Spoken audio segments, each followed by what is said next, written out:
Hi, welcome to the Tranquil Cottage Knits podcast. Take 418. I'm your host, Michelle. You can find me on Ravelry as Tranquil Cottage, Instagram as Tranquil Cottage Knits, and you can find the blog whenever I find new hosting for it and get it rolling again. Today is October 1st, 2020, and this is episode... OMG, it's been such a long time since I've done a podcast.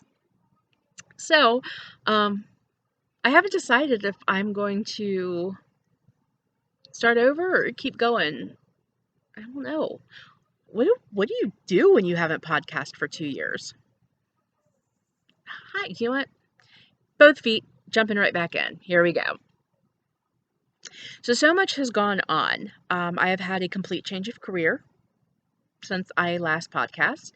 That happened this year, 2020, due to how many of us wish that 2020 never happened? But early in 2020, I changed careers. I now am caring for a family member with Alzheimer's, and I am honored to be escorting them through this phase of their life, and it has allowed me to leave the toxic career I was in. I used to love what I did, but the thing is, over the years, being the one responsible for fixing every angry customer, like sometimes you just want to shake somebody and say, hey, look, I know, your car wash wasn't done to your satisfaction, but do you realize there are like starving children right here in our own town, not even like foreign countries. Like there are bigger problem. And sometimes the pettiness of stuff just really kind of gets to you, and being the one to always have to fix everything just wears you down. And I had some serious burnout. I really did. And that culminated in some depression. And so I kind of had to dig my way out. And it's been a long process. But I am definitely in a much, much, much better place now and able to resume podcasting. So I'm really excited. Hi, Tucker Bear. Hey, Tucker. Too far away. That is my German Shepherd mix, Tucker. I got my lab mix, Callie, as well. We always hang out in the backyard together with my trusty companion and sidekick, Coffee. So, coffee. God, love coffee. I am wearing the Pearl Beret from Pearl Soho and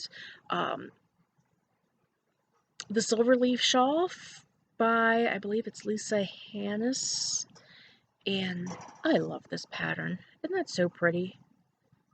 Both of these are done in Malabrigo Silky Merino, and it is just so soft and happy and just perfect for this time of year. A little light something, but not too big and bulky. And anyway, they make me happy.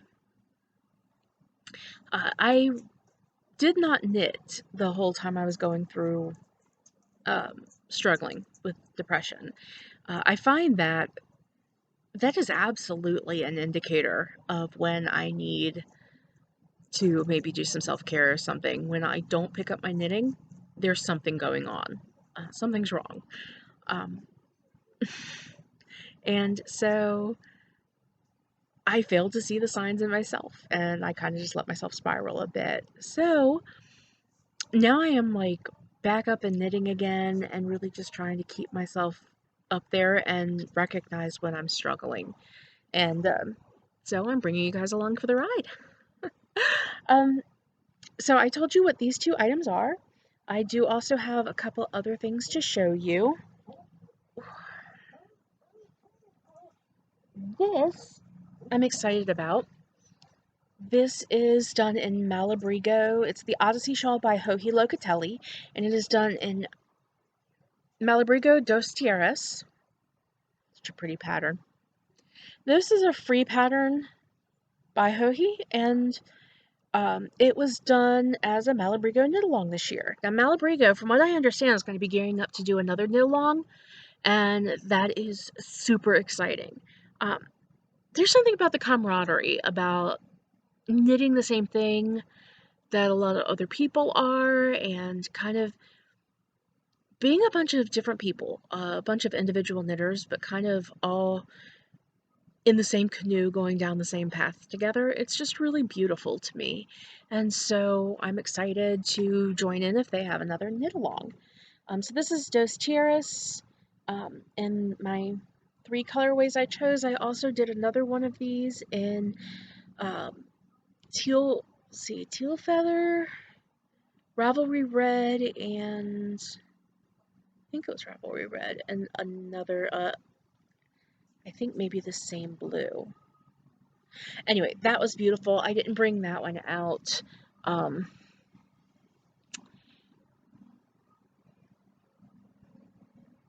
yeah, I didn't bring out everything that I've knit.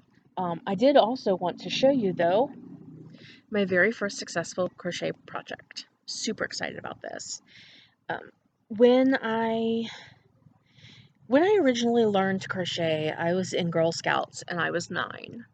And I'd always wanted to learn more, do more, and I could just never get the hang of it. It frustrated me to no end. I couldn't keep count of my stitches, I couldn't read my crocheting. I just had so much trouble with it, and it was just endlessly frustrating. And I had always wanted to learn how to knit, and had so many failed attempts. Um, so we have a brand new yarn shop here. It is called Knitter's Magic, and I'll tell you a little bit more about them in a few minutes. But all these years of wanting to learn to crochet, and I literally sat down with the owner for like 15 minutes and ended up crocheting this scarf that I had been wanting to make for 15 years. I saw this pattern when I first started learning how to knit and loved it so much. I thought it was just so elegant and so beautiful, and I could not figure out how to do it. I could get like 1 or 2 rows in, and then I'd lose count, I would lose my place, and that was it. So I'm really proud that I have this beautiful, beautiful scarf. Uh, there is nothing I'm going to be able to do that will allow you to see the depth and the beauty in this yarn. It is blue heron, and it is like there's a beautiful eggplant and like a kind of a blue, like a deep blue gray and an olive in here, and it is just so pretty all together. And um, the yarn is rayon. It's a rayon metallic from Blue Heron, and it is just so silky and just I love this. It is so nice. Um, like I said, there's so much drape in it, and it is just like it's just happy. It's just I can't even begin to tell you. Um, but I never thought I would be able to get this pattern that looked so dang intricate. And next thing you know, 15 minutes with Laura, and I'm crocheting away. I, it's amazing. Amazing. So, that is the Crocus Bud shawl, and I crocheted it. Um, I just got my family member a new winter coat, and it has this lovely dark kind of cranberry red in it. So, this skein of Noro, which I also picked up at Laura's shop, this is Noro Tsubame, which I believe means barn swallow in Japanese. Tsubame. It is 50% silk, 25% wool, 25% polyamide. And I think it's going to make a lovely scarf to go with her coat. And so that is, I think, next up. And so that is kind of what's going on knit-wise. I keep watching the sky because it is getting like super stormy blue. that kind of slate gray blue over my fence line, and I'm just like waiting to hear thunder. um, so the yarn shop, yay! Um, we went for a while here without a decent yarn. I shouldn't say that. We had a yarn shop here whose hours were not conducive to my shopping, and I'm just not warm and fuzzy or helpful. And so I didn't really go to that shop. Plus, it's a dual purpose shop, and they don't really carry any yarns that I love, so I just never went there. I went a couple of times, and I was just like, no. And there is another yarn shop that's like an hour from me, but I really wanted something closer, and so I was super excited when a new shop called Knitter's Magic opened up. Now, the owner is Laura, and she teaches, and she's just awesome. And if you knew her, you would love her too. But she does, when COVID hit and all these businesses were shutting down, Laura started doing yarn showcases. So every Thursday, she would either showcase a type of yarn that she had, or maybe a line of yarns, and go through each one. Um, she would have pattern suggestions. When the Malabrigo Knit Along was going on, she did kits ahead of time for that would have, the 3 skeins of Dos Tiras and the needles, if you needed them, that were called for in the pattern. Um, and so she has done this all through COVID. So every week, something new. And it's been really great that she does curbside delivery. You just call ahead and pay it off, pull up, get your receipt, and get your yarn, and go on home.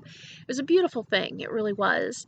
And so she is still, even though restrictions are lifting a bit, she is still doing yarn showcases every Thursday.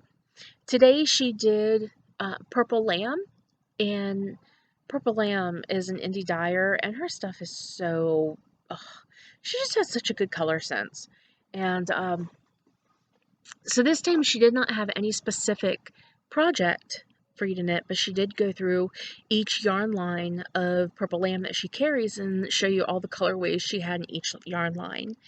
And so how it works is, if you see something you want, you just text her. When you text her, the number is 540-550-4011, and you just text her what you want and how many skeins or whatever, and she puts it aside for you. She doesn't say who you are, in case like another family member or somebody that you might be purchasing for is watching. She keeps your anonymity. Uh, there's also no yarn guilt that way. And you just settle up with her after, via text, or call her, give her credit card number. Um, and I believe she does her payment through Square. And then you just drive by and pick up your yarn, or she will ship to you and only charges the actual cost of shipping. So all during COVID, everybody in our yarn community was actually able to get yarn without having to order it online. We actually got a shopping experience, and it was really wonderful. And so I'm super excited. Um, and having at LYS is so nice. It just is. And Laura's a sweetheart, and her shop is super welcoming and kind. She has not opened back up fully with COVID, king of the hole. She's not opened back up fully with COVID. Um, but it'll probably come down the line, and until then, she does a virtual knit together on House Party every Friday at 10:30, and she does a yarn showcase every Thursday at 10:30. So feel free to kind of jump in, join in, and see what's going on at Knitter's Magic. Next up in news, super exciting. I was scrolling through Marketplace on Facebook, and I see a spinning wheel. and it was super cheap.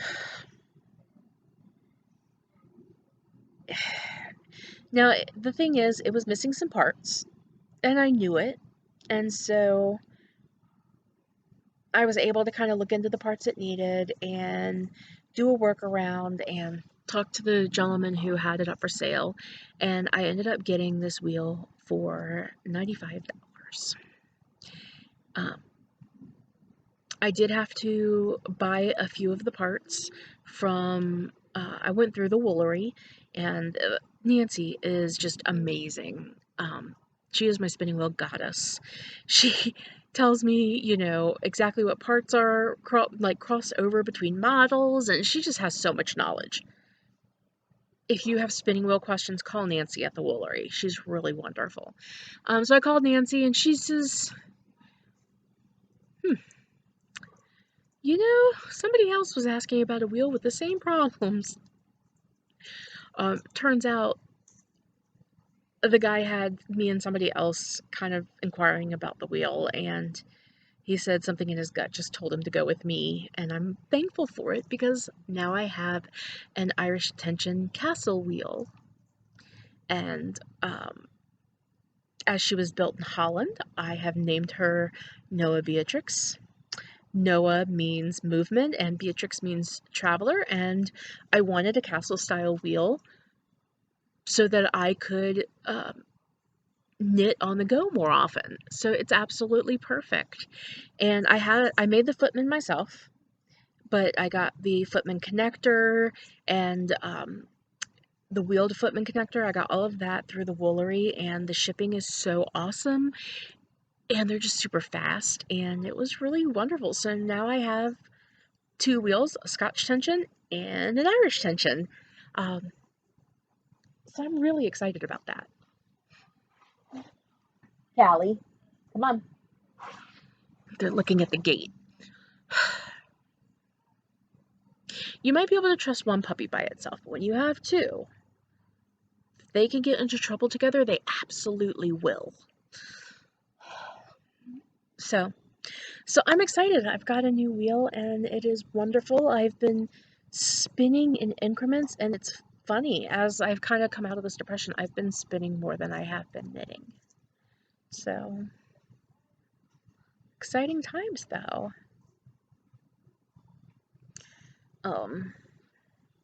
Let's see. So I've gone through what I've knit, what I will be knitting, why I wasn't knitting, the wheel, the yarn shop.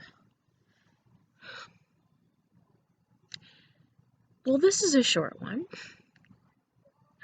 I do expect that the next time I podcast, which will not be 2 years from now, I promise, I will have some exciting things to report. And in the meantime, I hope you cast on and have a lovely day.